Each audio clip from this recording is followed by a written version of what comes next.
Hello everyone, I hope you all are doing well. मेरा नाम है प्रशांत सिंह और मैं स्वागत करता हूं आप सबका दक्षिणा ई क्लासरूम प्लेटफॉर्म पे। तो गाइस, आज हम देखने वाले हैं haloalkanes and haloarene का लेक्चर नंबर 10। लेक्चर नंबर 9 तक हमने पढ़ा कि हेलो एल्केन्स हेलो एरीन्स क्या होते हैं, उनका इंट्रोडक्शन, क्लासिफिकेशन, फिर उनके कैरेक्टरिस्टिक रिएक्शंस यानी कि SN1 SN2 और E1 और E2। ठीक है, ये रिएक्शंस जो SN1 SN2 E1 and E2 ये बहुत ज्यादा इंपॉर्टेंट है। होपफुली आपने इस पे क्वेश्चंस अच्छे से प्रैक्टिस किए होंगे। फिर हमने देखे थे इनके प्रिपरेशन टेक्निक्स। ठीक है, वीडियो स्टार्ट करेंगे उससे पहले आई होप आप सभी मस्त एंड जबरदस्त होंगे, अपने और अपने फैमिली का ध्यान रख रहे होंगे और सोशल डिस्टेंसिंग मेंटेन कर रहे होंगे। तो आज का लेक्चर स्टार्ट करेंगे गाइस। उससे पहले जो है हाथ में लीजिए पेन एंड पेपर और चेहरे पे लीजिए एक बड़ी सी स्माइल। राइट, तो चलिए हम आज का लेक्चर स्टार्ट करेंगे। पहले कुछ क्वेश्चंस करते हैं, उसके बाद चलिए। ठीक है, तो हमारे पास एक कंपाउंड है साइक्लोहेक्सेन। ठीक है, हमारे पास एक कंपाउंड है साइक्लोहेक्सेन। हमने कहा पहले हमने इसका रिएक्शन करवाया Br2 और HNO से, है ना। Br2 यानी bromine in presence of light से हमने इसका रिएक्शन कराया। साइक्लोहेक्सेन का रिएक्शन हमने करवाया किससे? ब्रोमीन से इन प्रेजेंस ऑफ लाइट।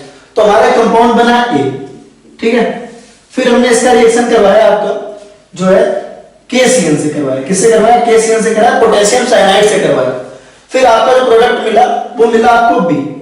ठीक है, और एक आई रिएक्शन जब हमने AgCN से करवाया, है ना।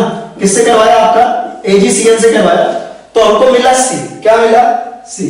ठीक है, साइक्लोहेक्सेन लिया हमने, उसका पहले रिएक्शन करवाया किससे? Bromine in presence of light से।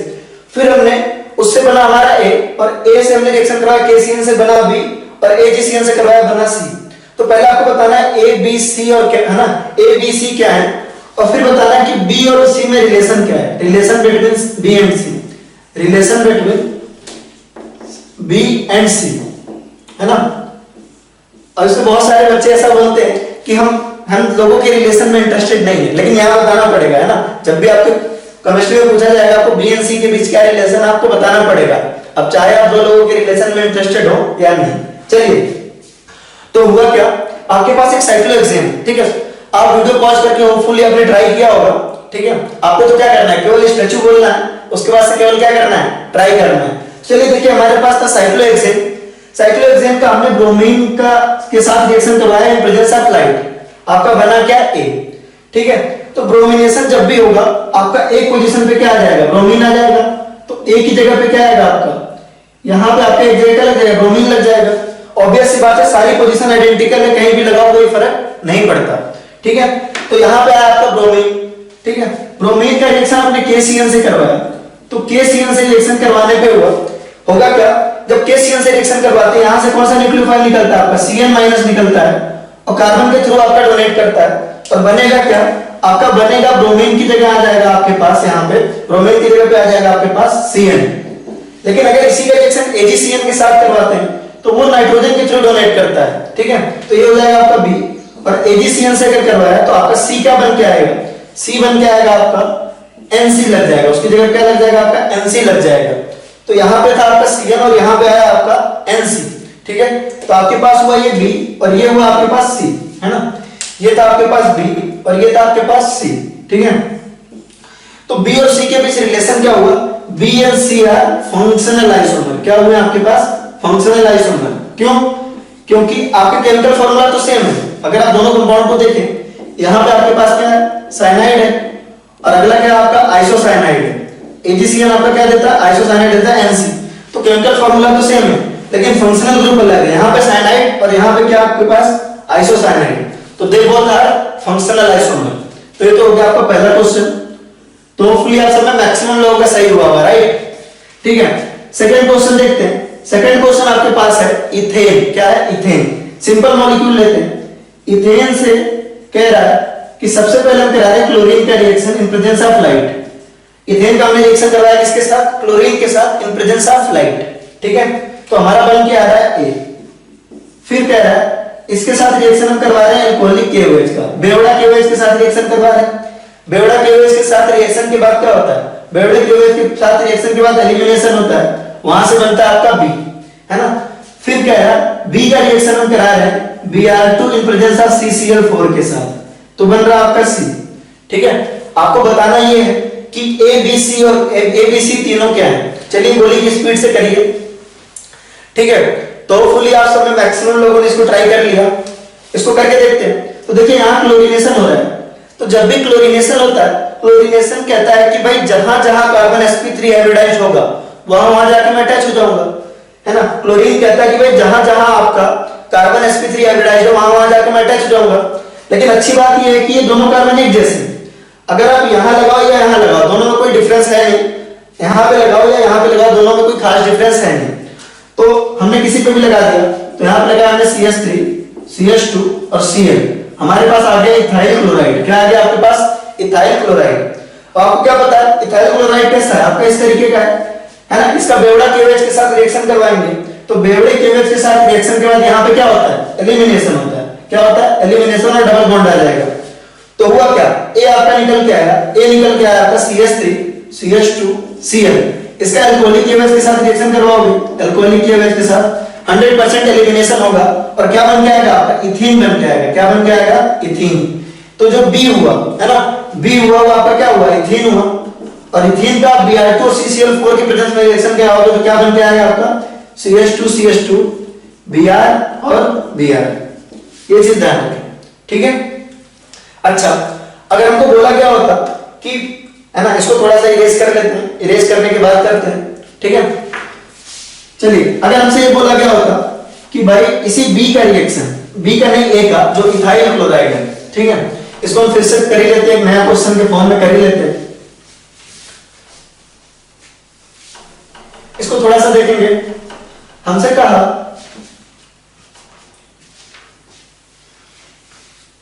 ठीक है, हमसे बोल रहा है कि आपके पास है CH3 CH3 यानी कि इथेन, इसके साथ हमने क्लोरीन का रिएक्शन करवाया लाइट के प्रेजेंस में, ठीक है। अभी हमारा क्या बन के आ रहा था? CH3 CH2 Cl बन के आ रहा था। मोनोक्लोरिनेशन के बाद क्या बन के आ रहा है? CH3 CH2 Cl, ठीक है। अब यहीं से थोड़ा सा चेंज करते हैं। अगर बोल रहा है कि इसके दो मॉलिक्यूल ले लें, अगर आप इसके दो मॉलिक्यूल ले लें और सोडियम के साथ रिएक्शन कराएं प्रेजेंस ऑफ ड्राई ईथर, किसके प्रेजेंस में करा रहे हैं? In presence of dry ether, ठीक है। ऐसी कोई रिएक्शन याद आ रही है आपकी? हाइड्रोकार्बन में, है ना, ये लास्ट टॉपिक आपको पढ़ाया गया था शायद, वुड्स रिएक्शन, ठीक है, दीक्षित सर ने पढ़ाया था, और जिस बैच को मैंने पढ़ाया था उसमें तो ये काफी पहले कवर हो गया। तो सीधी सी बात है कि ये जो आपका है, जो है इथाइल क्लोराइड है, इसका रिएक्शन आप करा रहे हैं Na इन ड्राई ईथर। तो कौन सी रिएक्शन होती है आपकी? वुड्स रिएक्शन होती है। कौन सी रिएक्शन होती है आपकी? Wurtz reaction. वुड्स रिएक्शन होगी। वुड्स रिएक्शन में होता क्या है? आपका यहां से क्लोरीन निकलता है ना, और देखिए क्या होगा, आपके पास होगा CH3 CH2 और इधर से Cl, और इधर भी क्या होगा आपके पास? CH3 CH2 CH3, ठीक है। होगा क्या? ये आपका यहां से क्लोरीन निकलेगा और एक यहां से क्लोरीन निकलेगा, और इसके बीच क्या बन जाएगा? आपका बॉन्ड बन जाएगा। ये बॉन्ड काफी बड़ा हो गया नहीं, तो इसको थोड़ा पास कर लेते हैं। तो बेसिकली क्या हुआ? CH3 CH2 CH3 हो गया। इस तरह का एक कंपाउंड बना, ठीक है। डाइमेराइजेशन हो जाता है, वुड्स रिएक्शन है, याद करने की कोशिश करिए। वैसे आप घबराइए नहीं, वुड्स रिएक्शन आपको इस चैप्टर में भी आएगा। वुड्स रिएक्शन इस चैप्टर में भी एक जगह है, तो उसको हम रिवाइज करवा देंगे आपका फास्ट मोड में। हाइड्रोकार्बन आपने अच्छे से पढ़ा, यहाँ पे थोड़ा सा हम जल्दी में इसको रिवाइज करवा देंगे, तो नो इश्यूज जिनको ये चीजें नहीं आती। वैसे तो ये काफी आसान है। अब अगर इसका रिएक्शन है ना, हम Br2 in presence of HNO से कराएं, ठीक है, तो क्या बन के आएगा? तो आपका बन के आएगा, इसको थोड़ा सिंपलीफाई कर ले तो इस तरह का दिखेगा, ठीक है। ब्रोमीन आपका प्राइमरी और सेकेंडरी में से किस पे जाके अटैच होगा? ब्रोमीन कहां अटैच होगा? सेकेंडरी पे या प्राइमरी पे? ब्रोमीन अटैच होगा आपका सेकेंडरी पे, तो यहां पे आ जाएगा आपका ब्रोमीन, ठीक है। अगर क्लोरीन होता, अगर इसका रिएक्शन हम क्लोरीन से करवाते, Cl2 in presence of HNO करवाते, तो आपका यहां आता, देखिए क्लोरीन यहां भी अटैच होता और क्लोरीन यहां भी अटैच होता, ठीक है। अब ये वाला सेंटर आपका कायरल है, ये वाला सेंटर क्या है? कायरल है। इस सेंटर को देखिए कायरल है, तो D और L फॉर्म दोनों बनेगा, D प्लस L फॉर्म दोनों बनेगा यहाँ पे, ठीक है। यहाँ पर भी D और L फॉर्म दोनों बनेगा क्योंकि वाला सेंटर कायरल है। खैर, अगर इसका रिएक्शन हम OH माइनस से करवाएं, किससे करवाएं? OH माइनस से करवाएं। अब इसको देखिए, इसका रिएक्शन हम OH माइनस से करवा रहे हैं। सिंपल सी बात है, आपके पास एक क्या है? एल्काइल हैलाइड है। क्या है? एक एल्काइल हैलाइड है। उस एल्काइल हैलाइड का रिएक्शन हो रहा है न्यूक्लियोफाइल से, सिंपल न्यूक्लियोफिलिक सब्स्टिट्यूशन होगा, और ब्रोमीन की जगह पे क्या आके लग जाएगा? आपका OH लग जाएगा। ब्रोमीन की जगह क्या लग जाएगा? आपका OH लग जाएगा। ये इतना आसान है या नहीं? चलिए, ये हो गया। एक और कंप्लीट करिए। अगर ऐसा कुछ दिया हुआ है आपके पास, ठीक है, ये आपका थर्ड क्वेश्चन था, ये आपका फोर्थ क्वेश्चन देखिए, इसके बाद हम नया स्टार्ट करेंगे, अपना कॉन्सेप्ट स्टार्ट करेंगे, बिल्कुल चिंता करने की बात नहीं है। चलिए तो फोर्थ देखिए, फोर्थ आपका है, आपके पास एक इस तरह का कंपाउंड है, यहाँ पे CH3 है और यहाँ पे आपके पास है Br, ये आपका Br है, ठीक है। इसका रिएक्शन हम करवा रहे हैं OH माइनस से, ठीक है। तो सिंपल सी बात है, ये भी कोई बहुत डिफिकल्ट सा क्वेश्चन नहीं है, ये आपका टर्शियरी अल्काइल हैलाइड है। क्या है? टर्शियरी अल्काइल हैलाइड है। क्या आपके पास? टर्शियरी अल्काइल हैलाइड हमारे पास है, टर्शियरी अल्काइल हैलाइड। इसका रिएक्शन अपने को करवाना है किसके साथ? OH के साथ, जो कि ये क्या है? न्यूक्लियोफाइल है। क्या है? न्यूक्लियोफाइल है। और इसका हम न्यूक्लियोफाइल के साथ रिएक्शन करवाएंगे तो ऑब्वियस सी बात है कि टर्शियरी और एक न्यूक्लियोफाइल डेफिनेटली SN1 होने वाला है, क्योंकि न्यूक्लियोफाइल आपका क्या है? मॉडरेट है, तो SN1 होगा, जाहिर सी बात है। SN1 कैसे कराते हैं भाई? आपका जो आपका न्यूक्लियोफाइल है, सॉरी जो आपका लिविंग ग्रुप है, Br को हटाया और क्या लगा देंगे हम? यहाँ पे OH लगा देंगे। लेकिन चूंकि जब इस तरह का क्वेश्चन आपको दिखे तो इसका मतलब वो स्टीरियोकेमिस्ट्री में भी इंटरेस्टेड है। अब आपको क्या पता है? SN1 जो है रिटेंशन प्रोडक्ट भी देता है और इन्वर्जन प्रोडक्ट भी देता है। जब भी SN1 होगा तो आपका रिटेंशन प्रोडक्ट भी आएगा और इन्वर्जन ऑफ कॉन्फ़िगरेशन होगा। रिटेंशन ऑफ कॉन्फ़िगरेशन तो ये हो गया, जैसे ये कॉन्फ़िगरेशन है, CH3 बाहर आ रहा है और आपका ब्रोमीन क्या है? पीछे की तरफ जा रहा है। आप ऑब्वियसली स्क्रीन पे देख रहे होंगे, तो देखिए CH3 आपकी तरफ आ रहा है, ऐसे है ना, CH3 आपकी तरफ निकल रहा है और ब्रोमीन आपकी स्क्रीन के पीछे जा रहा है ना, मोबाइल से निकल रहा है CH3, देखिए ध्यान से, CH3 निकल रहा है और ब्रोमीन क्या हो रहा है? ब्रोमीन पीछे जा रहा है। तो यहाँ पे भी हमने यही किया, तो 50% तो ये वाला प्रोडक्ट बनेगा आपका, 50% ऐसा बनेगा इसमें CH3 बाहर आ रहा होगा और OH माइनस आपका क्या जा रहा होगा? OH आयन आपका पीछे जा रहा होगा। और 50% आपका ऐसा बनेगा जिसमें OH बाहर आ रहा होगा, OH बाहर आ रहा होगा और CH3 क्या कर रहा होगा? पीछे जा रहा होगा। तो ये भी आपका 50% बनेगा, तो ये आपका 50%, ये भी आपका 50% बनेगा, ठीक है। इस चीज का ध्यान रखें। तो आई होप आपको ये वाले क्वेश्चंस अच्छे लगे होंगे। अब हम बात करेंगे गाइस हेलो एरिन्स की। किसकी बात करेंगे? हेलो एरिन्स की।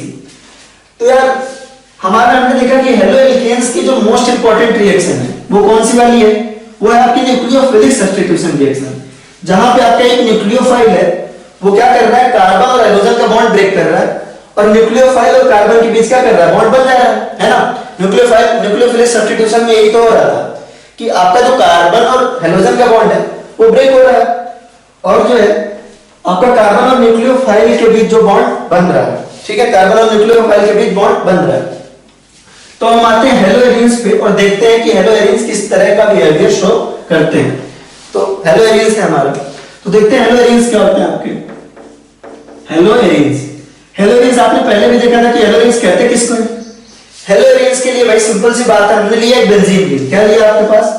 एक बेंजीन रिंग लिया, उस बेंजीन रिंग से एक हाइड्रोजन हटाया। क्या किया?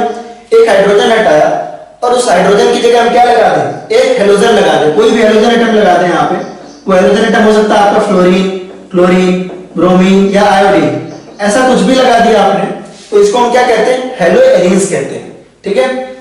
तो क्या हेलो एरिन्स जो है वो न्यूक्लियोफिलिक सब्स्टिट्यूशन रिएक्शन देंगे, है ना? आपसे पूछा था ये, आपको किसी तो क्लास में मैंने पढ़ाया था कि ये आपके न्यूक्लियोफिलिक सब्स्टिट्यूशन रिएक्शन नहीं देते।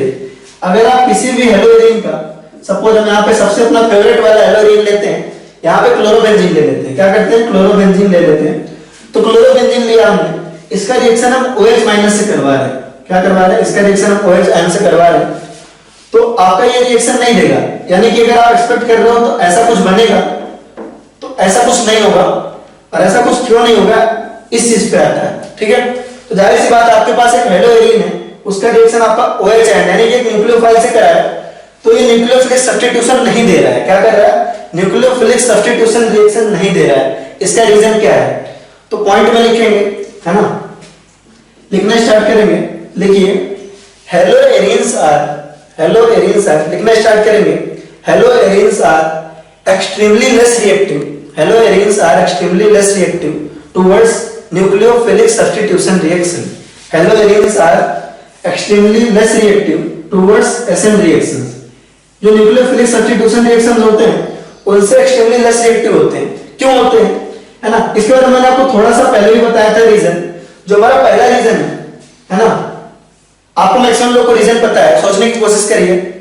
क्या होता है, पहला रीजन लिखिए, फर्स्ट रीजन है ना, आपने पॉइंट लिखा, जो आपने हेलो लिखा, पॉइंट लिखा, haloarenes are extremely less reactive towards nucleophilic substitution reaction. Haloarenes are extremely less reactive towards nucleophilic substitution reaction. ठीक है, उसका रीजन लिखिए, पहला रीजन है partial double bond character, partial double bond character, partial double bond character. पहला reason है आपका partial double bond character. ये कैसे डेवलप हो रहा है, आप सबको मालूम है कि यहाँ पे आपके पास है एक बेंजीन रिंग, क्या है आपके पास, एक बेंजीन रिंग है, बना लेते हैं, और एक हेलोजन बॉन्ड भी बना लेते हैं। यहाँ पे 3 लोन पेयर है, इस तरह का हमारा स्ट्रक्चर है। ठीक है, हेलो एल्केन्स देखने में इस तरीके के होते हैं। अगर आप इसके रिजोनेटिंग स्ट्रक्चर बनाएं, आप सबको रिजोनेटिंग स्ट्रक्चर बनाना है, टाइम कितना भी लग जाए आपको खुद से ड्रॉ करना है, तो इसको रिजोनेटिंग स्ट्रक्चर बनाते हैं। यहाँ पे आपके पास लोन पेयर, ये लोन पेयर अगर इधर शिफ्ट हो जाए तो ये वाला लोन पेयर कहाँ आ जाएगा, ये यहाँ पे आ जाएगा। ठीक है, तो ये दिखने में कैसा होगा आपका, यहाँ पे आएगा आपका लोन पेयर, यहाँ पे आएगा आपका बॉन्ड एज इट इज रह जाएगा, यहाँ पे कार्बन क्लोरीन में आपका डबल बॉन्ड आ जाएगा। और सीधी सी बात, ये दोनों लोन पेयर इधर आए, यहाँ डबल बॉन्ड बना, तो क्लोरीन के ऊपर क्या चार्ज आएगा आपका, पॉजिटिव चार्ज आएगा। क्या आएगा आपके पास, पॉजिटिव चार्ज आएगा। सिमिलरली अगर आपसे बोला जाए कि या ये वाला देखिए, ये वाला लोन पेयर इधर आ जाए और ये इस तरफ आ जाए। ठीक है, आप सबको मैक्सिमम लोग को इजी लग रहा होगा, लेकिन फिर भी खुद से ड्रॉ करें ना, वीडियो पॉज करके खुद से ड्रॉ करने की कोशिश करें इसको, Cl+।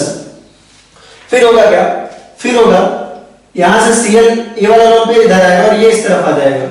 इसका अगला स्ट्रक्चर हमारा बन सकता है इस तरीके का, यहाँ पे आएगा ये, और यहाँ पे आएगा डबल बॉन्ड, और ये आएगा आपका Cl पॉजिटिव, और फाइनली ये लोन पेयर इस तरफ आ जाए और ये इस तरफ आ जाए। तो ये स्ट्रक्चर दिखने में कैसा होगा आपका, ये स्ट्रक्चर दिखने में होगा आपका इस तरीके का। ठीक है, तो फाइनली 5 रिजोनेटिंग स्ट्रक्चर मिल रहे हैं मुझे। 5 रिजोनेटिंग स्ट्रक्चर में अगर आप कार्बन हेलोजन बॉन्ड देखने की कोशिश करो, ठीक है, कार्बन हेलोजन बॉन्ड अगर आप 5 रिजोनेटिंग स्ट्रक्चर में ऑब्जर्व करो, कार्बन हेलोजन जो हमारा बॉन्ड है वो आपका 2 में सिंगल है, बाकी 3 में क्या है, डबल है। तो बहुत ऑब्वियस है कि इसमें क्या आएगा आपका, partial double bond character. Carbon chlorine में आपका क्या होगा, partial double bond character, partial double bond character.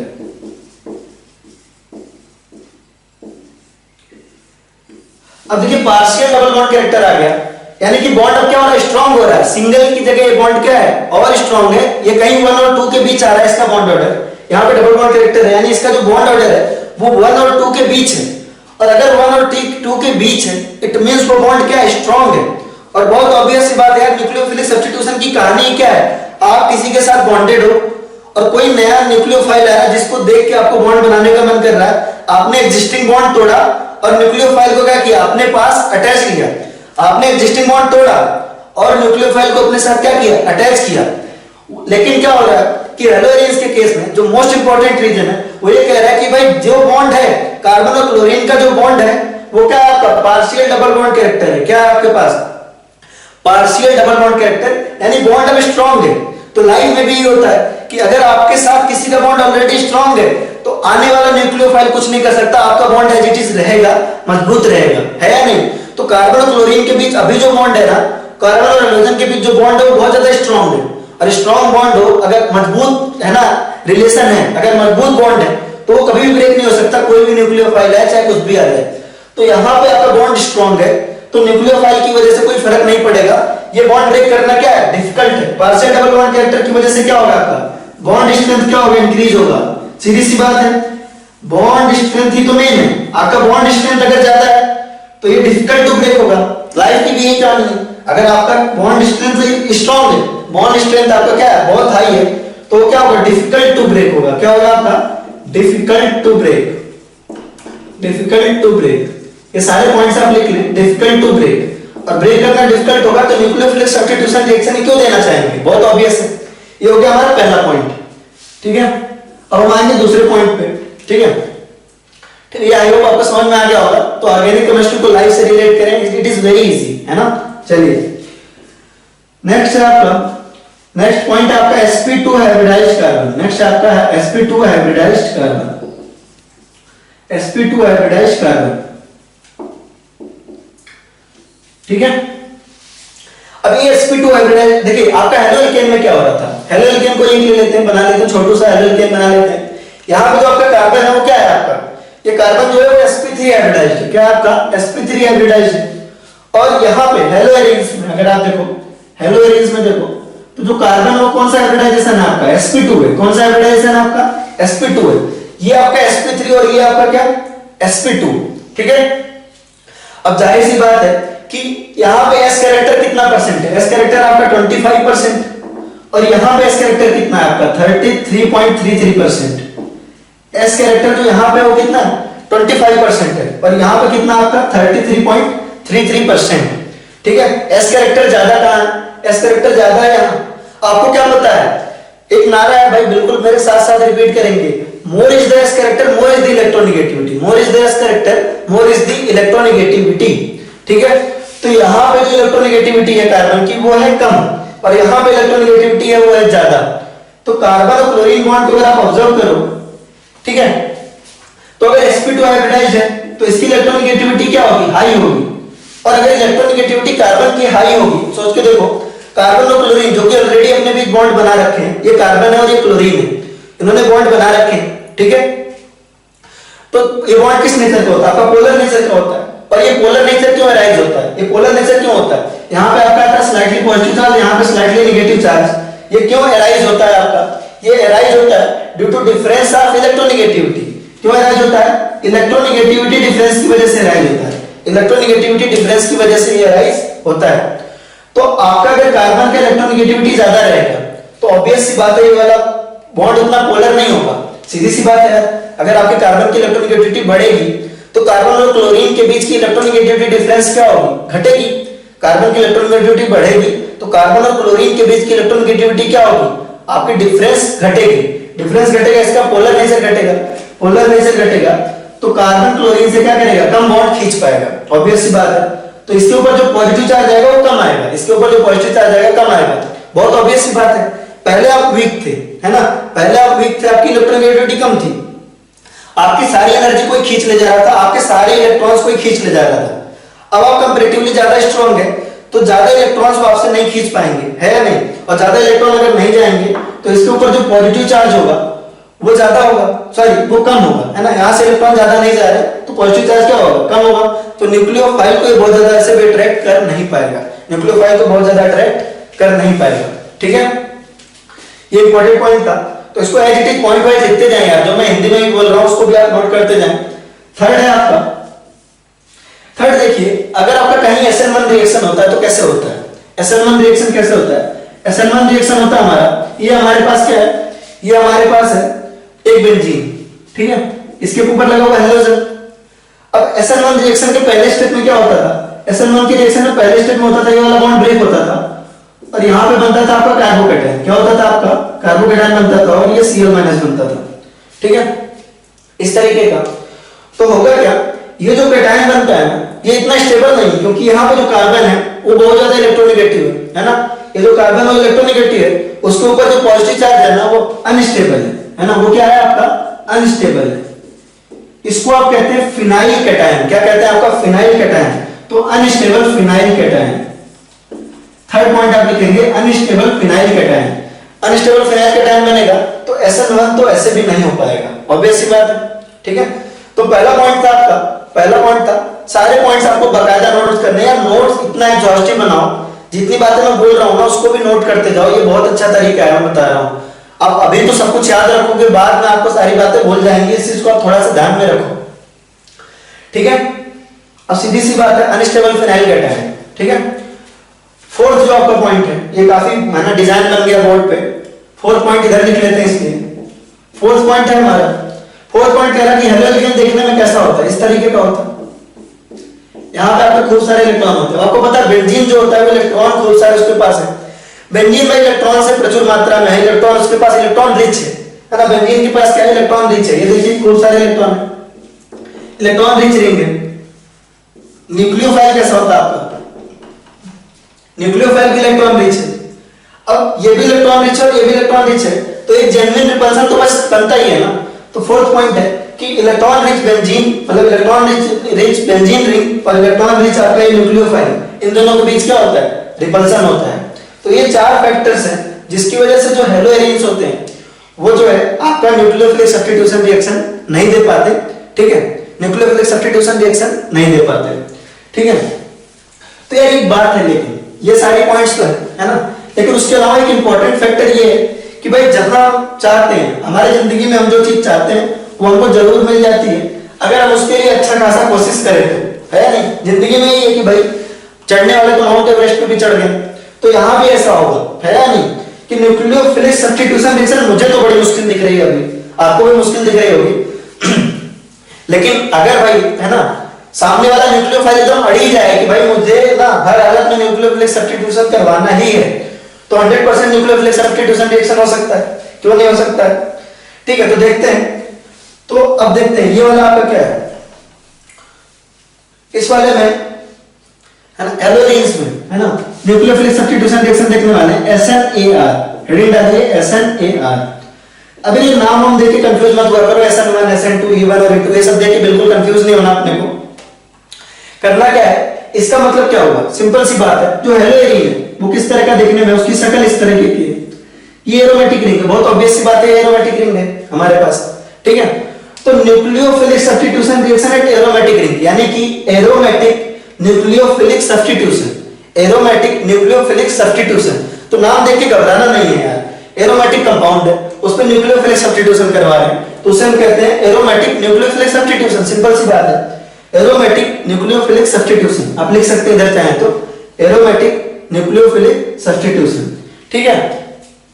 हमारे पास क्या है, क्लोरोबेंजीन है, तो हमने अभी बोला भाई बहुत मुश्किल है ना न्यूक्लियोफिलिक सब्स्टिट्यूशन रिएक्शन देना, तो हम एक काम करते हैं, OH हमें मान लो OH आयन इस पे लगाना है, तो हम क्या करेंगे NaOH ले लेंगे, क्या करेंगे आपका NaOH ले लेते हैं, क्योंकि हम चाहते हैं यहाँ पे OH लग जाए, ठीक है।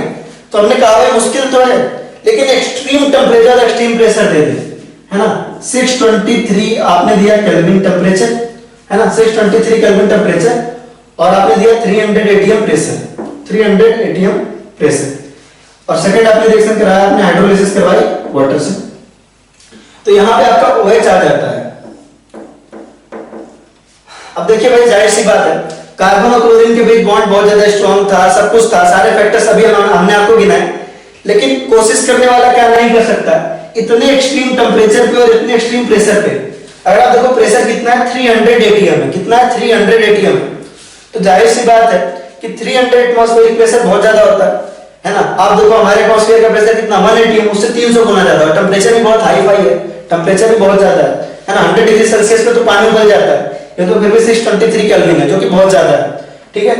तो इस पे यानी कि देखिए न्यूक्लियोफिलिक सब्स्टिट्यूशन कराना ही है, अगर हमने ठान लिया तो उसके लिए बहुत हाई फाई कंडीशन देनी पड़ रही है, यानी आप इसको लिख सकते हो very high pressure very high temperature, very high pressure and temperature, बहुत हाई प्रेशर एंड टेम्परेचर पे वाली रिएक्शन हो रही है, कायदे से नोट करते जाएंगे ऐसे ना, very high temperature and pressure पे वाली रिएक्शन हो रही है, ठीक है।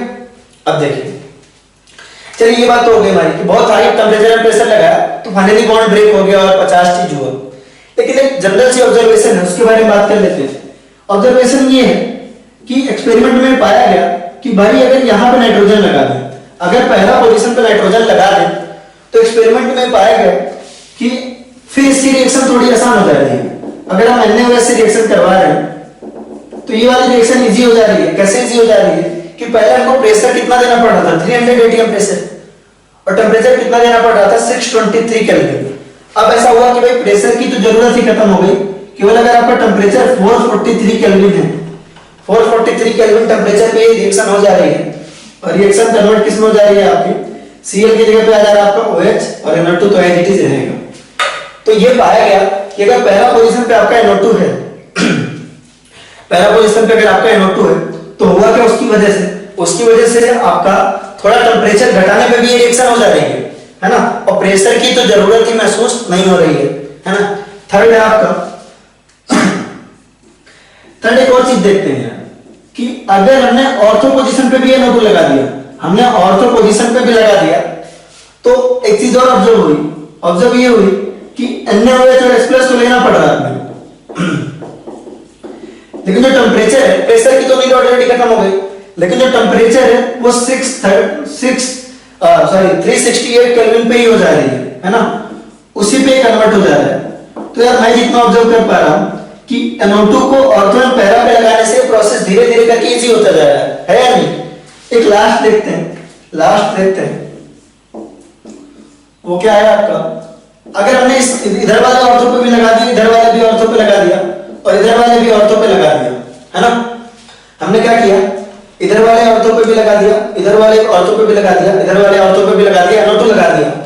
तो ये इतना ज्यादा आसान हो गया, केवल गर्म पानी में इसको रख दो, वहां H2O में रख दो, इसको केवल गर्म पानी में रख दो कि तब भी OH आयन यहाँ आ जाएगा और फाइनली आपका बनेगा क्या, बन जाएगा आपको यहाँ पे OH आ गया और यहाँ पे NO2 आ गया, यहाँ पे भी NO2 आ गया और यहाँ पे भी NO2 आ गया। एक बात तो हमें समझ में आ गई भाई कि एरोमेटिक न्यूक्लियोफिलिक सब्स्टिट्यूशन डिफिकल्ट तो है by the 4 reasons already discussed, है ना, हमने ऑलरेडी डिस्कस किए उसको।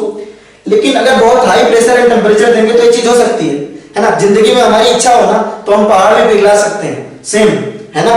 कितना भी मजबूत बॉन्ड हो किसी का, अगर आपकी इच्छा ना अच्छी है, अच्छी वाली है, न्यूक्लियोफाइल बहुत स्ट्रांग है ना, प्रेशर एंड टेंपरेचर काफी हाई फाई है, तो ये प्रोसेस हो सकता है जैसा कि हमको दिख रहा है। और पैरा पोजीशन और ऑर्थो पोजीशन पे अगर NO2 ग्रुप है तो ये पोजीशन ये रिएक्शन और ज्यादा आसान होती दिख रही है मुझे, आपको भी दिख रही है एज। तो इसका रीजन क्या हो सकता है, इसको डिस्कस करते हैं, ठीक है। तो इसको तो आप पहले नोट करिए, फिर हम देखते हैं कि ऐसा कैसे हुआ होगा, ऐसा क्यों हुआ, ठीक है। तो इसको आप नोट कर लीजिए। अब इसका देखेंगे मैकेनिज्म, इसका हम देखेंगे मैकेनिज्म, जो कि इतना इंपॉर्टेंट तो नहीं है ना, आपके लिए बिल्कुल भी इंपॉर्टेंट नहीं है, लेकिन उससे आपको समझ में आएगा कि ये कैसा हुआ। तो आप नॉट इंपॉर्टेंट करके लिखिएगा इसका मैकेनिज्म, और तो आपको समझ में आ जाएगा, इसकी गारंटी है ना। नॉट इंपॉर्टेंट करके लिखिएगा इसका मैकेनिज्म। होता क्या है उसके बारे में डिस्कस कर रहे हैं कि क्या होगा, ठीक है। चलिए देखिए ये रिएक्शन कैसे हुआ होगा, इसका एक सिंपल सा एग्जांपल ले लेते हैं। हमने यहाँ पे लिया क्लोरीन, क्या लिया हमने, क्लोरोबेंजीन लिया, ठीक है। यहाँ पे इसको ऐसे दिखाया, हमने क्लोरोबेंजीन लिया, ठीक है। हमारे पास एक क्लोरोबेंजीन है। ये रिएक्शन कैसे प्रोसीड किया कि भाई हमारे पास OH आयन है, क्लोरोबेंजीन है, OH आयन है। अब ऑब्वियस सी बात है, ये OH आयन न्यूक्लियोफिलिक सब्स्टिट्यूशन कराना चाहता है किस कार्बन पे, इस कार्बन पे। तो होगा क्या, ये OH आयन क्या करेगा, इसके ऊपर अटैक करेगा, जाहिर सी बात है।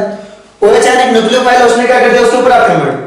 कार्बन और OH के बीच बॉन्ड बनेगा, तो कार्बन कितने बॉन्ड बना सकता है, कार्बन की औकात 4 बॉन्ड बनाने से ज्यादा की है नहीं, कार्बन की औकात 4 बॉन्ड बनाने से नहीं है ज्यादा। तो उसने ऑलरेडी यहाँ पे 4 बॉन्ड बना रखे हैं, 1 2 3 4, है ना। तो अगर उसको नया बॉन्ड बनाना है तो पुराना बॉन्ड क्या करना पड़ेगा, तोड़ना पड़ेगा। तो पुराना बॉन्ड जो तोड़ेगा वो ये वाला होगा पहले, ठीक है। तो होगा क्या, ये वाला बॉन्ड ब्रेक होगा, ये वाला इलेक्ट्रॉन पेयर इधर आ जाएगा। तो ये दिखने में कैसा होगा, इसकी शक्ल देख लेते हैं थोड़ी, है ना। और तो परेशान है बेचारा, क्यों परेशान है इस पे बात करेंगे ना। बेंजीन परेशान क्यों है, क्योंकि यहाँ पे आ गया इलेक्ट्रॉन, यहाँ पे है क्लोरीन और यहाँ पे है OH। अब परेशान क्यों, परेशानी के दो कारण है। पहली बात तो यहाँ पे आपका sp2 हाइब्रिडाइजेशन था और यहाँ पे sp3 था, हाइब्रिडाइजेशन चेंज हुआ। हाइब्रिडाइजेशन चेंज होना थोड़ा सा मुश्किल होता है, थोड़ा सा टाइम टेकिंग होता है। ये बात तो फिर भी उससे बर्दाश्त है, ये बात तो फिर भी उससे ज्यादा बुरी नहीं लगी। बुरा सबसे ज्यादा क्या लगा, आप थोड़ा सा सोचिए, है ना। नहीं बता रहे क्या, आपको सोचना है बात, बुरा क्या लगा बेंजीन को ज्यादा, बेंजीन रिंग को ज्यादा बुरा ये लगा कि पहले एरोमेटिक था, पहले एरोमेटिक था और यहां ये क्या हो रहा है, नॉन एरोमेटिक हो रहा है ना। ये क्या हो रहा है, नॉन एरोमेटिक हो रहा है, नॉन एरोमेटिक हो रहा है, ठीक है।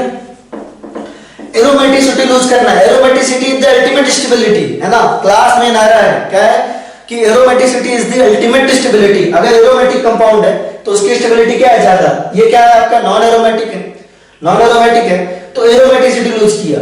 एक तो हाइब्रिडाइजेशन चेंज हुआ, दूसरा एरोमेटिसिटी भी लूज किया। बेंजीन की बिल्कुल भी इच्छा नहीं है करने की, है ना, इस रिंग की, सॉरी बेंजीन मतलब क्लोरोबेंजीन की, यानी इस रिंग की। तो ये स्टेप होने वाली है बहुत ज्यादा स्लो, यानी कि क्या होगा, ये RDS होगा, ऑब्वियस सी बात है। चलिए अब ये वाला अब आपको क्या पता है, इसके रिजोनेटिंग स्ट्रक्चर भी पॉसिबल है, इसके रिजोनेटिंग स्ट्रक्चर बना सकते हैं हम चाहें तो। चलिए देख लेते हैं बना के। अगर ये इलेक्ट्रॉन पेयर इधर है, ये क्या है आपका इंटरमीडिएट है, ये आपका इंटरमीडिएट है, ये वाला इलेक्ट्रॉन इधर है और ये इधर इस तरफ आ जाए, तो ये दिखने में किस तरीके का होगा आपका, ऐसा कुछ हो जाएगा। ये वाला इलेक्ट्रॉन पेयर इस तरफ आ जाए और ये इस तरफ आ जाए, तो ये दिखने में किस तरह होगा,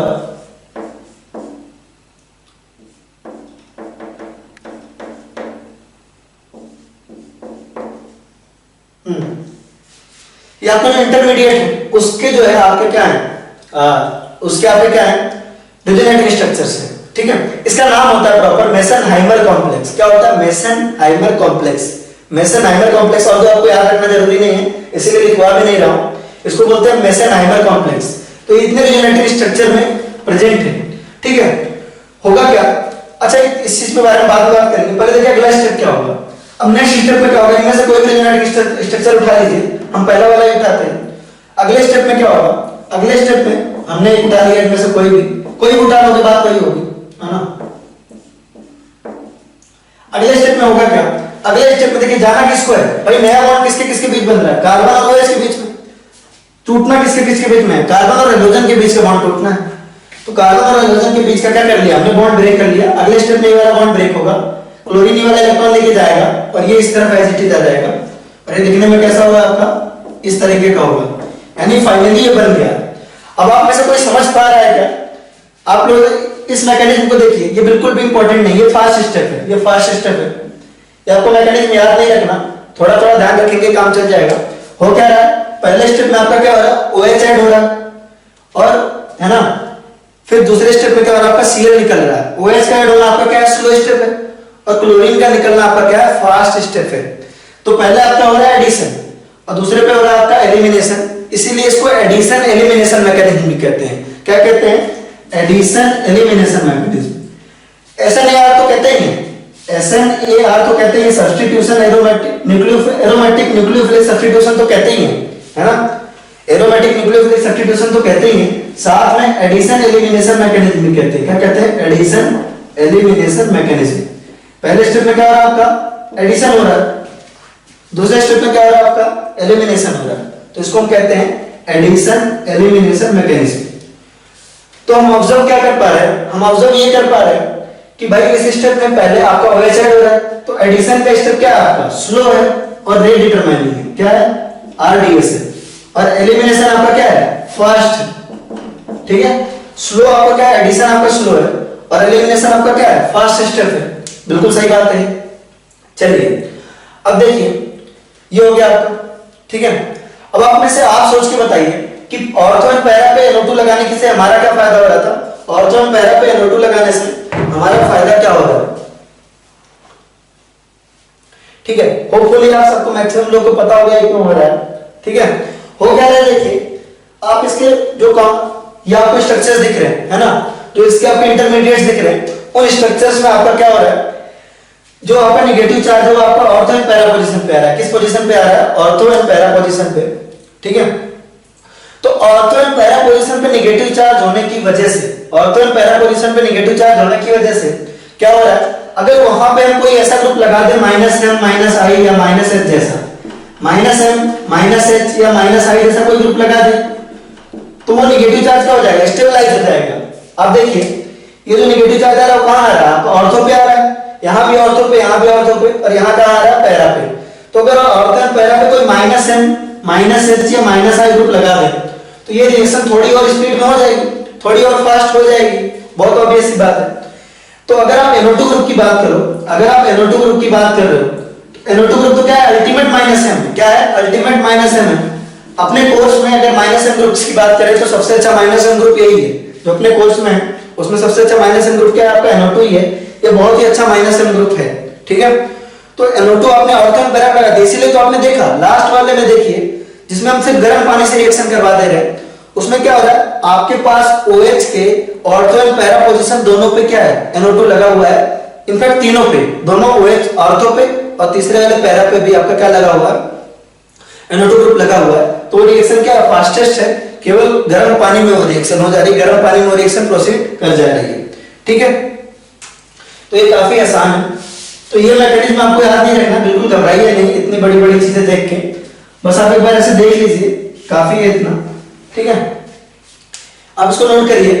फिर एक क्वेश्चन है, क्वेश्चन लिखिए।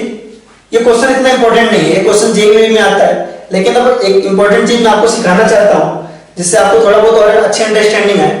तो इसलिए नोट करिए, compare the rate of SNAR, rate of SNAR, है ना, एरोमेटिक न्यूक्लियोफिलिक सब्स्टिट्यूशन रिएक्शन की रेट कंपेयर करनी है in the following compounds, in the following compounds, in the following compounds. ठीक है, कंपाउंड्स कौन कौन से हैं उसको देखिए आप जरा, इसमें पूछ रहा है पहला आपका Cl और दूसरा है आपका F और यहाँ पे आपका NO2 और यहाँ पे भी आपका NO2, ऐसा दो कंपाउंड है ना। पहला क्वेश्चन आपका ये है, इन दोनों में पूछ रहा है आपका न्यूक्लियोफिलिक सब्स्टिट्यूशन रिएक्शन का रेट क्या होगा। थोड़ा सा दिमाग आप खुद से भी लगा सकते हैं, वरना मैं आपको समझाता हूं, आपसे ये क्वेश्चन गलत हो सकता है इसलिए। ठीक है, होगा क्या, आप में से मैक्सिमम लोग का दिमाग ये लग रहा होगा, जो आप लोगों में से मैक्सिमम लोग सोच रहे होंगे कि बाकी सारी चीजें सेम है, यहाँ NO2 पैरा पे है, NO2 यहाँ पे पैरा पे है, बेंजीन रिंग, तो लिविंग ग्रुप के बेसिस पे डिसाइड कर ले कि लिविंग ग्रुप जो बेटर है, क्लोरीन बेटर लिविंग ग्रुप है, तो वो क्या होगा आपका अच्छे से जाएगा, फ्लोरीन इतना आसानी से नहीं जाएगा। तो लोगों को लग रहा होगा ये पहले वाले का रेट क्या है ज्यादा, नहीं, दूसरे वाले का रेट होगा ज्यादा। ठीक है, क्यों होगा दूसरे वाले रेट का रेट ज्यादा, इसको हम बकायदा समझते हैं। देखिए, अब देखिए सिंपल सी बात है, लिविंग ग्रुप जो आप सोच रहे हो, अगर लिविंग ग्रुप अगर आपने सोचा तो कुछ गलत नहीं सोचा, क्योंकि लिविंग ग्रुप जितना अच्छा होगा उतना आसानी से एलिमिनेट करेगा, उतना आसानी से क्या होगा निकल जाएगा। लेकिन इस मैकेनिज्म में देखिए जो एलिमिनेशन है, यानी जहां आपका हाइड्रोजन निकल रहा है वो किसमें आ रहा है, आपका फास्ट स्टेप में आ रहा है, किसमें आ रहा है, फास्ट स्टेप में आ रहा है। यानी कि जो हाइड्रोजन का निकलना है, जो उसका लिविंग एबिलिटी है, उसका काम कहां आ रहा है, आपके फास्ट स्टेप में आ रहा है। यानी कि अगर लिविंग ग्रुप वो बेटर है, लिविंग ग्रुप अगर वो अच्छा है, ठीक है गाइस, जिसको ये लेक्चर अगर फास्ट लग रहा हो, अगर लग रहा हो मैं तेज बोल रहा हूं तो स्लो कर ले, यूट्यूब में ऑप्शन आता है, और जिसको स्लो लग रहा है, धुरंधर लोगों को स्लो भी लगता है, तो वो फास्ट भी कर सकते हैं। ठीक है, तो दोनों ऑप्शन है। यूट्यूब में खास बात ये है, लेक्चर में आप मुझे डिफरेंट स्पीड पे नहीं चला सकते, बट यूट्यूब में आप चला सकते हो, है ना, आप मुझे यूं यूं भगा सकते हो, है ना।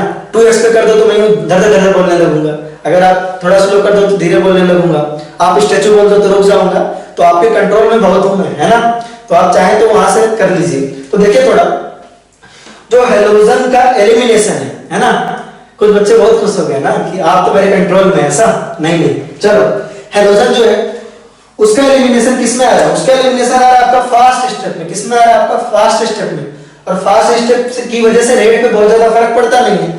तो लिविंग ग्रुप एबिलिटी यहां चेक नहीं करेंगे, याद रखें, लिविंग ग्रुप एबिलिटी से यहां कुछ नहीं होने वाला, सब्स्टिट्यूशन न्यूक्लियोफिलिक सब्स्टिट्यूशन एरोमेटिक में, ठीक है, लिविंग ग्रुप एबिलिटी से कुछ नहीं होने वाला। तो होने किससे वाला, इस चीज को देखिएगा। तो अगर आप कार्बन क्लोरीन बॉन्ड इमेजिन करें और कार्बन फ्लोरीन बॉन्ड इमेजिन करें, ठीक है, तो ज्यादा इलेक्ट्रोनेगेटिव कौन सा है आपका, फ्लोरीन है, ठीक है। तो ये वाला बॉन्ड ज्यादा पोलर होगा, ये इलेक्ट्रॉन को बिल्कुल चूस लेगा, है ना, फ्लोरीन इलेक्ट्रॉन को बिल्कुल चूस लेगा और कार्बन को इलेक्ट्रॉन का तरसा दर्पण वो बना देगा, बना तो क्लोरीन भी देगा, लेकिन ज्यादा पॉजिटिव चार्ज कहां आएगा, फ्लोरीन वाले पे आएगा। यहां जो पॉजिटिव चार्ज होगा वो ज्यादा होगा, यहां जो पॉजिटिव चार्ज होगा इस वाले कार्बन पे वो क्या होगा, ज्यादा होगा।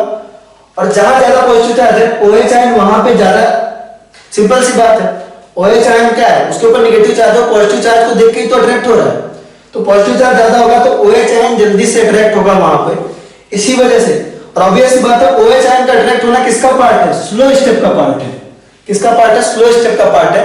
And slow step is the rate determining step, है ना।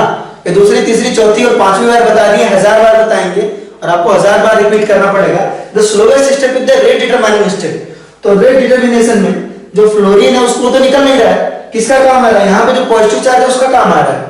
तो पॉजिटिव चार्ज यहाँ पे जितना ज्यादा होगा उतना आसानी से वो अटैक करेगा। तो यहाँ पे आपका क्या आएगा, सिंपल, यहाँ पे जो पॉजिटिव चार्ज की इंटेंसिटी ज्यादा होगी तो इसका रेट क्या होगा, ज्यादा होगा, ऑब्वियस सी बात है। नेक्स्ट क्वेश्चन देखिए, नेक्स्ट क्वेश्चन आपका बी है, इसको देखिएगा आप, यहां पे हमारा क्लोरीन, यहां पे भी हमारा क्लोरीन, ठीक है, NO2 आपका इसमें यहां पर है और यहां पे है, और इसमें NO2 आपका यहां पे है और यहां पे NO2 है। बताइए किसका रेट ज्यादा होगा। आई होप आपको ये वाला पार्ट बताना चाहिए, ये वाला पार्ट आपको बताना चाहिए। देखिए अब मुझे सारी चीजें सेम दिख रही हैं, बेंजीन रिंग है, यहां पे बेंजीन रिंग है, हेलोजन एटम भी दोनों जगह सेम है, लेकिन जो नाइट्रो ग्रुप है, यहां पे नाइट्रो है, यहां पे नाइट्रो है, और देखिए यहां पे किसमें है, पैरा पोजीशन पे है, और यहां पे कहां है, ऑर्थो पोजीशन पे। इसमें आपका मेटा पे और पैरा पे है। तो पैरा पे तो दोनों जगह है, तो पैरा वाले तो दोनों जगह सेम है। यहां पे देखिए आपका ऑर्थो पे, यहां मेटा पे। अब आप देखिए मेटा पे कहीं नेगेटिव चार्ज आ रहा है क्या, मेटा पोजीशन पे कहीं भी नेगेटिव चार्ज आ रहा है, यहां पे नेगेटिव चार्ज मेटा पे नहीं है, कहीं भी नेगेटिव चार्ज मेटा पे नहीं है। तो मेटा पे होने से कोई फायदा ही नहीं है इसका, मतलब थोड़ा बहुत है बट ज्यादा नहीं है। ऑर्थो पे होने पे ज्यादा फायदा है। तो बेसिकली सिंपल सी बात है, रेट किसका ज्यादा होगा, ऑर्थो एंड पैरा वाले का ज्यादा होगा as compare to meta and para वाले के। तो ये इसका रेट क्या होगा, ज्यादा। ठीक है, तो आई होप आपको ये समझ में आया होगा। मतलब बिल्कुल घबराए नहीं, ये चीजें बड़ी आसान होती है। बस ऐसे बना होता है ना स्ट्रक्चर वगैरह तो अपने को बड़ी भयानक लगती है, बट है तो बहुत आसान है। हमको जो फॉलो करना है वो तो बहुत आसान है या नहीं? आप इसको नोट करिए जल्दी से।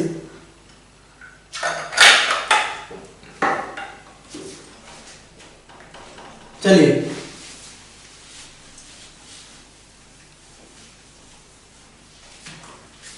ये वाला पार्ट हो गया हमारा है ना, न्यूक्लियोफिलिक सब्स्टिट्यूशन, जो कि हमने देखा बहुत मुश्किल से होता है ना, बड़ी मुश्किल से हो पा रहा है या नहीं? तो हेलोजेंस जो है ना, न्यूक्लियोफिलिक सब्स्टिट्यूशन रिएक्शन आसानी से तो नहीं दे रहे हैं, दे तो रहे हैं, वो तो हमें विजिबल है, वो तो बहुत आसान है और विजिबल भी है, लेकिन जो है आसानी से नहीं दे रहे। तो ये किस तरह का रिएक्शन देते हैं तो उस पर बात करते हैं। अगर ये न्यूक्लियोफिलिक सब्स्टिट्यूशन नहीं देते तो क्या देते हैं, है ना? ये भी तो क्वेश्चन बनता है ना कि अगर ये न्यूक्लियोफिलिक सब्स्टिट्यूशन रिएक्शन नहीं दे रहे तो किस तरह का रिएक्शन देते हैं। ये एक बड़ा क्वेश्चन है, अब हम इसको देखते हैं। ठीक है, तो ये देते क्या, अगर न्यूक्लियोफिलिक सब्स्टिट्यूशन रिएक्शन नहीं देते तो ये देते हैं इलेक्ट्रोफिलिक सब्स्टिट्यूशन रिएक्शन। क्या देते हैं आपका, इलेक्ट्रोफिलिक सब्स्टिट्यूशन रिएक्शन, ESR। ठीक है, इलेक्ट्रोफिलिक सब्स्टिट्यूशन रिएक्शन। ठीक है, अब जो इलेक्ट्रोफिलिक सब्स्टिट्यूशन रिएक्शन है, ये वाला पार्ट प्योरली किसका है, आपका हाइड्रोकार्बन्स का है। किसका है आपका, हाइड्रोकार्बन्स का है। तो यार हाइड्रोकार्बन्स में अगर आपने इसको पढ़ लिया है ना, electrophilic substitution reaction benzene ring के ऊपर, बेंजीन रिंग पे इलेक्ट्रोफिलिक सब्स्टिट्यूशन रिएक्शन किसका पार्ट है आपका, हाइड्रोकार्बन्स का। तो अगर आपने हाइड्रोकार्बन्स में ये वाला पोर्शन अच्छे से पढ़ा है तो आपको ये वाला पोर्शन बहुत अच्छे से समझ में आएगा, अदरवाइज समझने में प्रॉब्लम होगी। तो आई विल रिक्वेस्ट कि आप इसको एक बार पढ़ लें। अगर कोई प्रॉब्लम आती है, अगर कोई दिक्कत आती है इलेक्ट्रोफिलिक सब्स्टिट्यूशन रिएक्शन पढ़ने में या आपका नहीं हो पा रहा है तो प्लीज आप मुझे बताएं। ठीक है, आप मुझे इन्फॉर्म करें, लेकिन मैं रिक्वेस्ट करता हूं कि आप इसको पढ़ लें। अगर हाइड्रोकार्बन से आपने ये वाला पोर्शन नहीं पढ़ा तो आपको आगे का पोर्शन पर समझने में थोड़ा दिक्कत आएगी, लेकिन मैं ट्राई करूंगा, है ना, पेशेंस रखें। अभी तो आप इसको देख लें, मैं ट्राई करूंगा कि आपको यहाँ पे समझ में आ जाए। मैकेनिज्म वगैरह तो नहीं, क्योंकि वो हाइड्रोकार्बन का ही पार्ट है, लेकिन आपको समझ में तो आने के चांसेस हैं अगर आप यहाँ पे थोड़ा देखोगे। बाकी आप एक बार अच्छे से हाइड्रोकार्बन से भी पढ़ लो। जिन बच्चों ने पढ़ लिया ऑलरेडी, मैंने बहुत बार आपको हाइड्रोकार्बन पढ़ने के लिए बोल दिया है, तो जिन बच्चों ने पढ़ लिया बहुत अच्छा है, नहीं पढ़ा है तो एक बार इसको पढ़ लो, तभी ये वाला पोर्शन बहुत अच्छे से समझ में आएगा। ये वाला पार्ट इलेक्ट्रोफिलिक सब्स्टिट्यूशन रिएक्शन वाला पार्ट तभी अच्छे से समझ में आएगा। अगर पढ़ने के बाद भी दिक्कत आती है तो प्लीज इन्फॉर्म मी, फिर हम कुछ करेंगे और जरूर करेंगे। ठीक है, तो बिल्कुल टेंशन नहीं लेने का। ठीक है, लेकिन एक बार पढ़ना तो हमारा दायित्व है ना, हमारी रिस्पॉन्सिबिलिटी है। चलिए, तो हमने इसमें 5 तरह की रिएक्शंस देखी थी, है ना। हाइड्रोकार्बन की बात कर लेते हैं। अभी हाइड्रोकार्बन में हमने क्या क्या देख लिया उसकी बात कर लेते हैं। 5 तरह की रिएक्शन देखी थी। पहला देखा था आपका हेलोजिनेशन। हेलोजिनेशन बहुत छोटे छोटे हैं, इसमें कोई बड़ी बात नहीं है, सारे मिलते जुलते हैं। दूसरा देखा था हमने नाइट्रेशन। तीसरा देखा था हमने सल्फोनेशन। क्या देखा था हमने, सल्फोनेशन। और चौथा देखा था हमने फ्रीडल क्राफ्ट। ये फ्रीडल क्राफ्ट वाली रिएक्शन दोनों बहुत इंपॉर्टेंट है, 4th और 5th। फ्रीडल क्राफ्ट एल्काइलेशन और फ्रीडल क्राफ्ट एसाइलेशन। ये 5 रिएक्शन आपने हाइड्रोकार्बन्स में पढ़ी होंगी। ठीक है, ये होते क्या है मैं आपको समझाने की पूरी कोशिश करता हूं, है ना। थोड़ा सा इसको, इस पार्ट को फास्ट भी करना है और समझने की भी कोशिश करनी है। तो देखिए, ये 5 चीजें, पहले तो आप इसको नोट कर लो कि आपको इसको पढ़ना है किसी भी हालत में, इसको सही से पढ़ लीजिए, काफी आसान है। और पढ़ने के बाद दिक्कत आती है तो मुझे बताइए। ठीक है, जिन बच्चों ने पढ़ा होगा उसको आगे का एक छोटा सा क्वेश्चन है, ज्यादा लंबा नहीं है, डोंट वरी, तो बहुत अच्छे से समझ में आएगा। थोड़ा सा नहीं पढ़े होंगे तो प्रॉब्लम होगी। तो चलिए हम एक-एक करके इसको देखते हैं। ठीक है, मैं आपको यहाँ पर भी थोड़ा बहुत समझाने की कोशिश करूंगा। पहला हमारा हेलोजिनेशन, है ना। हेलोजिनेशन पहला हाइड्रोकार्बन वाले से स्टार्ट करते हैं। पहला हमारा हेलोजिनेशन। हेलोजिनेशन, ठीक है। हेलोजिनेशन कैसे होती है, पहले हाइड्रोकार्बन वाले से स्टार्ट करते हैं। ठीक है, तो पहले हाइड्रोकार्बन में आपने देखा होगा कि आपके पास एक बेंजीन रिंग है, आप चाहते हो कि उस पे क्या हो जाए, हेलोजन सब्स्टिट्यूट हो जाए। क्या हो जाए, हेलोजन सब्स्टिट्यूट हो जाए। ये वाली रिएक्शन तो मैंने आपको बताई भी थी पहले। तो आप क्या करोगे, आप किसी हेलोजन से रिएक्शन कराओगे in presence of anhydrous AlCl3। आप एनहाइड्रस AlCl3 की जगह कोई भी लुईस एसिड ले सकते हो, आप FeBr3 ले सकते हो, आप FeCl3 ले सकते हो, आप Fe+Br2 ले सकते हो, आप बहुत सारे ऐसी चीजें ले सकते हो। आप कोई भी एक लुईस एसिड ले सकते हो, उसमें चक्कर की बात नहीं। आप कोई भी लुईस एसिड लोगे तो ये काम हो जाएगा आपका, ठीक है। तो ये करता क्या है, ये करता ये है कि यहां से आपका Cl+ निकलता है ना, क्लोरीन प्लस। क्लोरीन प्लस किस तरह का है आपका, इसके ऊपर पॉजिटिव चार्ज है, क्या है इलेक्ट्रोफाइल है, क्या है आपका इलेक्ट्रोफाइल है, ठीक है। तो रिजल्टेंट होता क्या है ना, आपको मैकेनिज्म समझ में आया, लेकिन आपको समझ में यहां इतना तो आ जाएगा कि करना क्या है। तो बेसिकली जब भी आपको मिले halogen Cl2 in presence of anhydrous AlCl3 या FeCl3 या FeBr3, तो आपको क्या करना है, आपको बेंजीन में एक पोजीशन पे क्या करना है, क्लोरीन लगा देना है, जैसे क्लोरीन सब्स्टिट्यूट हो जाएगा। क्या होगा आपका, क्लोरीन सब्स्टिट्यूट हो जाएगा, जाहिर सी बात है, ठीक है। ये आपका बेंजीन है, ठीक है। बेंजीन के एक पोजीशन पे क्लोरीन आ गया, ऑब्वियस है क्लोरीन है ना, बेंजीन के सारे पोजीशंस आपके क्या आइडेंटिकल है, तो क्लोरीन कहीं भी लगे कोई फर्क नहीं पड़ता, क्लोरीन कहीं भी लगे तो कोई भी फर्क हमको नहीं पड़ता। लेकिन सोच के देखिए, अगर आपका जो है कोई एक सब्स्टिट्यूएंट यहां पे लगाओ, कोई सब्स्टिट्यूएंट लगाओ क्यों, ठीक है, कोई सब्स्टिट्यूएंट लगाओ क्यों, ठीक है, तो हमको फर्क देखना पड़ेगा कि भाई इसके रेस्पेक्ट में क्लोरीन को कहां लगाएं। अगर हमारे पास क्यों है, ये आपके ऑलरेडी बता चुका है लेक्चर में, तो अगर ये ऑर्थो पैरा डायरेक्टिंग है, क्या है आपको ortho para directing, ortho para directing है, तो ऑर्थो पैरा डायरेक्टिंग है, तो जो ग्रुप होगा, जो क्लोरीन होगा, अगर ये ऑर्थो पैरा डायरेक्टिंग है, जो क्यू ग्रुप है, अगर वो ऑर्थो पैरा डायरेक्टिंग है, तो आपका रिएक्शन कराने के बाद AlCl3 से रिएक्शन कराने के बाद अगर ये क्यू ग्रुप जो है आपका ऑर्थो पैरा डायरेक्टिंग है, तो ये क्लोरीन कहां आके लगेगा आपका, ये क्लोरीन लगेगा आपको ऑर्थो पोजीशन पे, और कहां लगेगा आपका पैरा पोजीशन पे, और कहां लगेगा आपका पैरा पोजीशन पे, ठीक है। अगर ये जो आपका क्यू है वो मेटा डायरेक्टिंग है, अगर ये क्यू जो है वो मेटा डायरेक्टिंग है, मेटा डायरेक्टिंग हुआ, तो जो आपका क्लोरीन है वो कहां आके लगेगा आपका, वो क्लोरीन लगेगा इसके रेस्पेक्ट में मेटा पोजीशन पे, कहां लगेगा आपका क्लोरीन लगेगा इसके रेस्पेक्ट में आपका मेटा पोजीशन पे। अगर ये ऑर्थो पैरा डायरेक्टिंग है तो क्लोरीन कहां लगेगा ऑर्थो पे और पैरा पे, ठीक है। और अगर ये मेटा डायरेक्टिंग है तो ये आगे लगेगा कहां पे, मेटा पोजीशन पे। तो चलिए थोड़ा सा मैं आपको, और थोड़ा बड़ा टॉपिक है, थोड़ा सा मैं हिंट देता हूं कि ऑर्थो पैरा डायरेक्टिंग में कुछ बच्चों को डाउट था, तो यहां पे मैं क्लियर करने की कोशिश करता हूं कि ऑर्थो पैरा डायरेक्टिंग और मेटा डायरेक्टिंग ग्रुप कौन से होते हैं, ठीक है। तो चलिए देखने की कोशिश करेंगे। अभी एक बात बताइए, अभी आपने स्ट्रक्चर बनाया था, अभी आपने एक स्ट्रक्चर बनाया था क्लोरीन वाला, याद करिए, क्लोरीन के रेजोनेटिव स्ट्रक्चर बनाए थे, क्लोरीन के ऊपर आपका लोन पेयर था। क्लोरीन किस तरह का ग्रुप है आपका, प्लस एम है, प्लस एम है या नहीं, प्लस एम टाइप ग्रुप है क्लोरीन, ठीक है। तो इसने क्या किया था, रिंग को इलेक्ट्रॉन दिया था, है या नहीं। इसके रेजोनेटिव स्ट्रक्चर से याद करने की कोशिश करिए, रिंग में इलेक्ट्रॉन्स आए थे इस तरीके से, है ना। इससे अगर रेजोनेटिव स्ट्रक्चर बनेगा तो कैसा बनेगा, रिंग में आपका इलेक्ट्रॉन आएगा, है या नहीं, रिंग में आपका इलेक्ट्रॉन आएगा इस तरीके से, ठीक है। तो क्लोरीन के लगे होने से क्या हो रहा है, रिंग में इलेक्ट्रॉन आ रहा है, क्लोरीन के लगे होने से क्या हो रहा है, रिंग में इलेक्ट्रॉन आ रहा है या नहीं, ठीक है। तो ऐसे जो ग्रुप भी प्लस एम शो करते हैं, जैसे जो ग्रुप भी आपके प्लस एम शो करते हैं, उसकी वजह से रिंग में इलेक्ट्रॉन आएगा, बहुत ऑब्वियस सी बात है। और रिंग में इलेक्ट्रॉन आएगा, अगर रिंग में इलेक्ट्रॉन आएगा, इलेक्ट्रोफाइल के लिए क्या होगा, इलेक्ट्रोफाइल के लिए वो जगह क्या होगी, बहुत ही प्यारी होगी, इलेक्ट्रोफाइल उस जगह पे आना चाहेगा, ठीक है।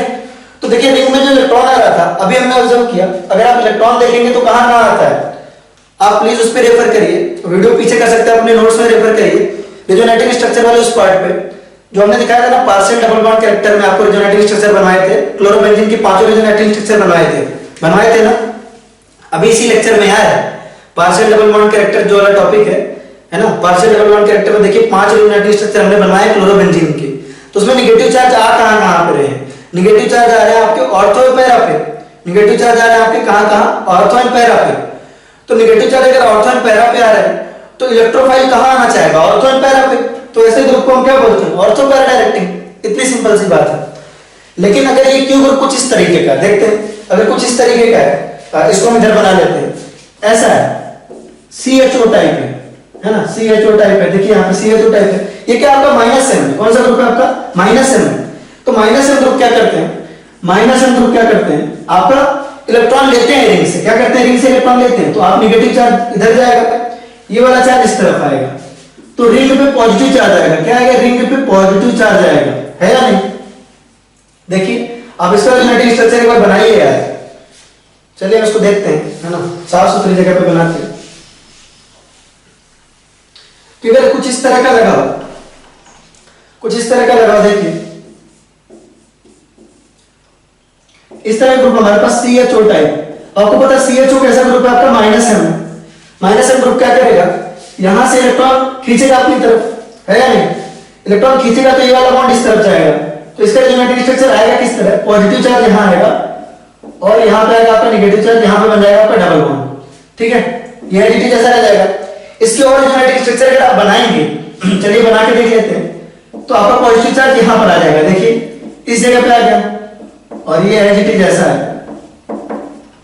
तो ऐसे और स्ट्रक्चर अगर आप बनाओगे तो जहां माइनस एन ग्रुप प्रेजेंट है आप ऑब्जर्व करोगे वहां ऑर्थो पैरा पे क्या आ रहा है आपका, ऑर्थो पैरा पोजीशन पे पॉजिटिव चार्ज आ रहा है, और जहां पे आपका प्लस एन ग्रुप है, प्लस एन ग्रुप की वजह से क्या हो रहा है आपका, ऑर्थो एंड पैरा पोजीशन पे नेगेटिव चार्ज आ रहा है।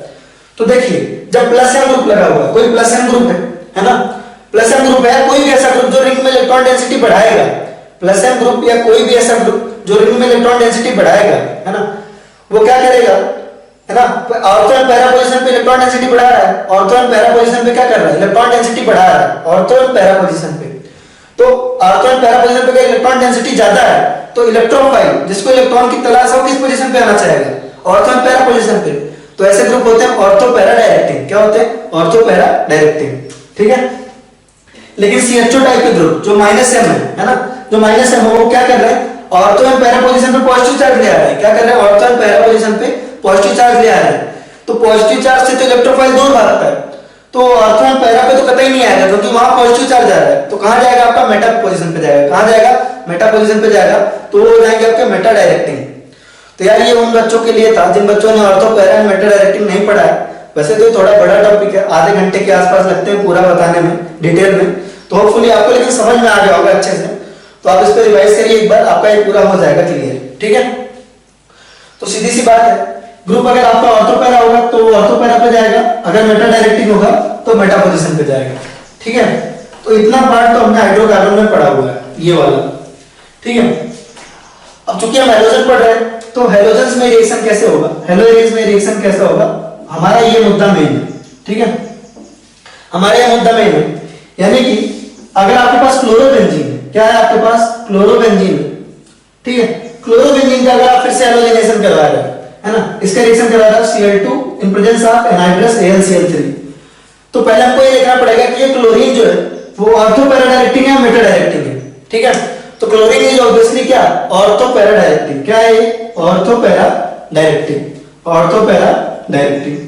अगर ये ऑर्थो पैरा डायरेक्टिंग है तो जो ये क्लोरीन है वो कहां आके लगेगा, ऑर्थो पे और पैरा पे, कहां लगेगा, ऑर्थो पे और पैरा पे, तो पैरा पे लग जाएगा और कहां लगेगा आपका, ऑर्थो पे लग जाएगा। इसके रेस्पेक्ट में जो आने वाला क्लोरीन है वो कहां लगा आपका, ऑर्थो पे और पैरा पे और ऑर्थो पे। जनरली जो ऑर्थो और पैरा होते हैं उसमें ऑर्थो जो होता है वो माइनर होता है और ये वाला क्या होता है, मेजर होता है, दोनों ही अच्छे खासे अमाउंट में बनते हैं, लेकिन ये माइनर होता है ड्यू टू स्टेरिक हिंड्रेंस, यहाँ पे क्लोरीन के जस्ट बगल में आया ना, तो स्टेरिक हिंड्रेंस की वजह से ये कम बन पाता है, ये माइनर होता है, और ये क्या होता है आपका, मेजर होता है, ठीक है। तो ये हो गया आपका हैलोजिनेशन वाला पार्ट, ठीक है, इसको आप नोट करिए, फिर हम आगे देखते हैं, ठीक है। नेक्स्ट हम देखेंगे नाइट्रेशन, नेक्स्ट हम देख रहे हैं नाइट्रेशन, ठीक है, इसी का पार्ट है इलेक्ट्रोफिलिक सब्स्टिट्यूशन का ही नाइट्रेशन।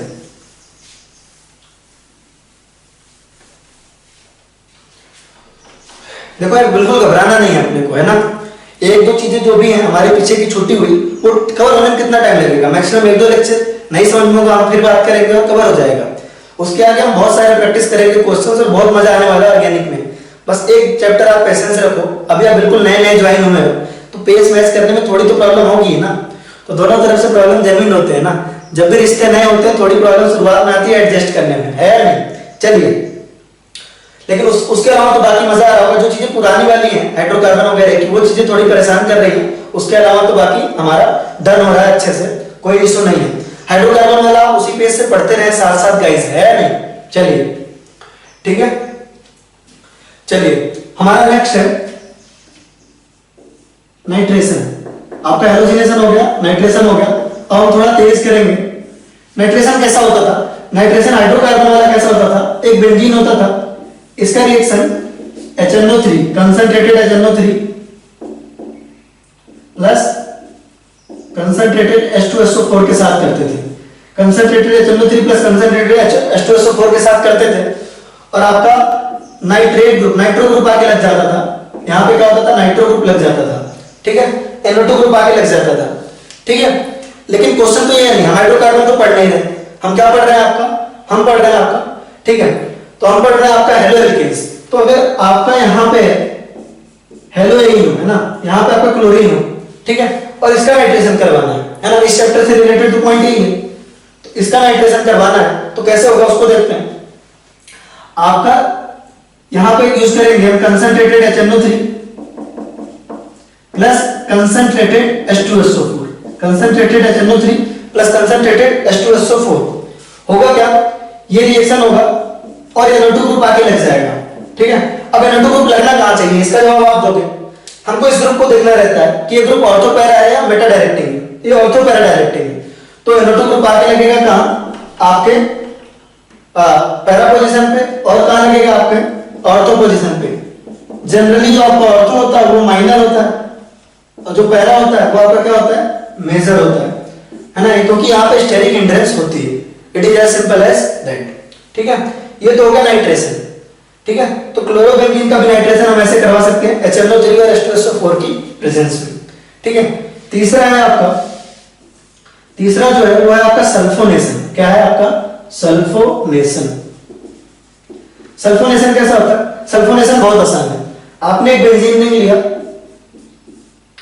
आपने एक बेंजीन रिंग लिया, इसका रिएक्शन आपने करवाया कंसंट्रेटेड H2SO4 से। तो पहले जो मैं आपको रिएक्शन दिख रहा हूं ना, वो हाइड्रोकार्बन वाले रिएक्शन है सारे। बेंजीन का रिएक्शन करवाया क्योंकि देखिए बेंजीन क्या है? हाइड्रोकार्बन है, इसका फार्मूला होता है आपका C6H6, ठीक है। तो बेंजीन का रिएक्शन आपने कंसंट्रेटेड H2SO4 से करवाया, तो आपका क्या होगा? सल्फोनेशन होगा इसका। तो यहां पे कौन सा ग्रुप आके लग जाएगा? आपका SO3H लग जाएगा। क्या लग जाएगा? SO3H लग जाएगा और बेंजीन सल्फोनिक एसिड बन जाएगा। क्या बन जाएगा आपका? बेंजीन सल्फोनिक एसिड, है या नहीं? ठीक है।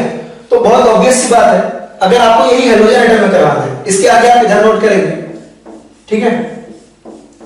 अगर आपके पास यहां क्लोरीन लगा हुआ है, इसका आप कंसंट्रेटेड H2SO4 से रिएक्शन करवा रहे हो, कंसंट्रेटेड H2SO4 से करवा रहे हो, यानी कि क्या होना है यहाँ पे? यहाँ पे होना है सल्फोनेशन। क्या होना है? सल्फोनेशन। तो सल्फोनेशन कैसे होगा? SO3 ग्रुप आके लगेगा और कहां लगेगा? कहां लगेगा बच्चों? क्लोरीन किस तरह का ग्रुप है? Ortho and para directing. किस तरह का ग्रुप है? Ortho and para directing. तो क्लोरीन आके लग जाएगा आपका, सॉरी सल्फोनिक ग्रुप आपका लगेगा ऑर्थो पोजीशन पे और कहां लगेगा आपका? पैरा पोजीशन पे। और पैरा वाला आपका क्या होगा? मेजर होगा और ये वाला क्या होगा? आपका माइनर होगा, क्योंकि स्टेरिक रिपल्सन होता है। बहुत ज्यादा डिफरेंस नहीं होता बट होता है। तो नाइट्रेशन और सल्फोनेशन, ठीक है। तो गाइस मेरे हिसाब से 1 घंटे हो गए, आप देखते रहते होगे 1 घंटे से ज्यादा जैसे ही होता होगा आपको दिक्कत होती होगी। तो बस हमारा लेक्चर नंबर 10 का जो कंटेंट होता है वो यहीं पे समाप्त होता है ना। एक्चुअली जो नीट के बैचेज हैं जिसके जिनको ये वीडियो जा रही है ना, उनमें एक ग्रुप को ये वाला पोर्शन हो गया है, तो ये वाला पोर्शन उनको तो बहुत अच्छे समझ में आ रहा है। लेकिन जिनको जो है ये वाले पार्ट नहीं हुए, मैंने उनको यहाँ पे बताने की कोशिश की, आपको इजीली समझ में आ गया होगा। आप देखिए नाइट्रेट ग्रुप लग रहा होगा, सल्फोनेशन में यहाँ सल्फोनिक एसिड आ जा रहा है, ठीक है, ऑर्थो पैरा डायरेक्टिंग भी, ठीक है। तो एक बार आप रिवाइज करिए, फिर भी कोई प्रॉब्लम आता है तो जरूर शेयर करिए गाइस। अपने और अपने फैमिली का ध्यान रखिए और गजब तरीके से पढ़ाई करिए। बस थोड़ा टाइम लगेगा, हम सिलेबस को कोप अप कर लेंगे, जो भी आगे पीछे है सब मैनेज कर लेंगे, तो ज्यादा टाइम नहीं लगता है। अभी हमने देखा था यार कि जो आपका, अभी हमने थोड़ी देर पहले देखा था कि जो OS था, जो न्यूक्लियोफाइल था, वो किस तरह का था आपका? हेलो एरियस में न्यूक्लियोफिलिक सब्स्टिट्यूशन इजी नहीं था, बहुत डिफिकल्ट हो रहा था, है ना, बहुत ज्यादा डिफिकल्ट था न्यूक्लियोफिलिक सब्स्टिट्यूशन कराना। लेकिन फिर भी जो है आपका जो है ना, अगर हाई टेम्परेचर और प्रेशर देने पर रिएक्शन हो जा रहा था। 4 फैक्टर्स थे जो कह रहे थे न्यूक्लियोफिलिक सब्स्टिट्यूशन नहीं होगा, फिर भी हो रहा था ना। तो इतनी विषम परिस्थिति के बाद भी न्यूक्लियोफाइल जो अटैक कर ले रहा है, तो हम तो फिर भी अभी यंग है ना, बहुत आराम से कवर करेंगे। ठीक है गाइस, तो अब मैं चलता हूँ, वो बच्चे भागने वाले होंगे थोड़ी देर बाद, है ना। आप तो बड़े एक्साइटेड रहते हो कि जल्दी से लेक्चर खत्म हो, है ना। ठीक है guys, take care, tata bye bye, मिलते हैं नेक्स्ट लेक्चर में। इसके आगे का हम वही कंटिन्यू करेंगे। ठीक है गाइस, बाय।